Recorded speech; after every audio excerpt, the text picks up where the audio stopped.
Hello guys, সবাই কেমন আছো? চলে আসছে এই যে কঠিন মুহূর্তটা নিয়ে। কঠিন মুহূর্ত কেন বললাম? এই যে রং করা, আমার চুলা বানাতে যতটা না কষ্ট হয়েছে গাইস, এই চুলাটা রং করতে আমার এতটা ভালো লাগছে যে চুলা বানানোর কষ্টটা আমি একদম পুরো ভুলে গেছি।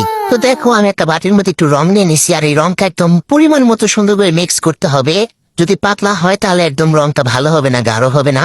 তো আমি একটা বাটির মধ্যে রংগুলো দিয়ে একটু একটু করে পানি নিতেছি আর রংটা গুলাইতেছি একটা নেকড়ার সাহায্যে। তবে চুলাটা শুকাইলে রং করলে সবচেয়ে বেশি ভালো হয়, কিন্তু এই কয়দিন ধরে এমন পরিমাণে বৃষ্টি হইতেছে যে আমি কোনো মতে চুলাটা শুকাইতে পারতেছি না। যতই আগুন ধরে যাই করে না কেন, কোনো মতে শুকনো অবস্থায় চুলাটা থাকতেছে না। যাই হোক, দেখো এইদিকে আবার একটু রং পইরা আমার এখানে নষ্ট হয়ে গেল। তো এই চুলাটা ডিজাইন করে চারিদিকে এইভাবে সিস্টেম করে কাটার আসল রহস্যটাই হলো এই যে রং করাটা। তোমরা শুধু দেখতে থাকো, চুলাটা রং করার পর একদম জরিয়া থেকে জমেলা সুন্দর হয়ে যাবে।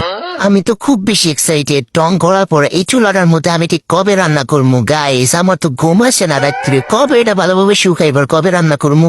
আর মা গুমা, তোমরা কি জানো আশেপাশের মানুষগুলো সব আমার চুলা দেখতে আসে আর দেখা কয় কি চুরি করে নিয়ে যাবো রাত্রেবেলা। আমার তো খুব ডর লাগে বন্ধুগণ, কোন যাবে সত্যি যাতে চুরি করে নিয়ে যায়।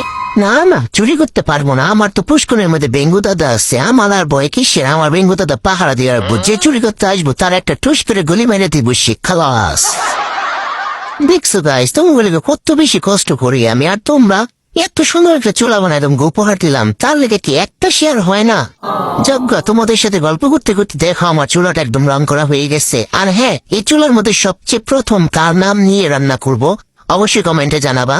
আর এইদিকে দেখো একটা আরাম করে বসছি, এই যে নিচে একটু রং পড়ে গেছে, আমি ভাবছিলাম পুরোটা এরকম লাল বানাই দেবো, পরে দেখি এমন বিশ্রী লাগতেছে, তারপর আর কি করবো গাইস, পরে আবার সেই সাদা বানাই দিছি। আর তোমরা কমেন্টে এটাও জানাইও যে চুলার চারের সাইডে লাল রং করে দেবো নাকি এমনিতেই বেশি সুন্দর লাগতেছে। আমার কাছে তো এমনিতেই বেশি সুন্দর লাগতেছে।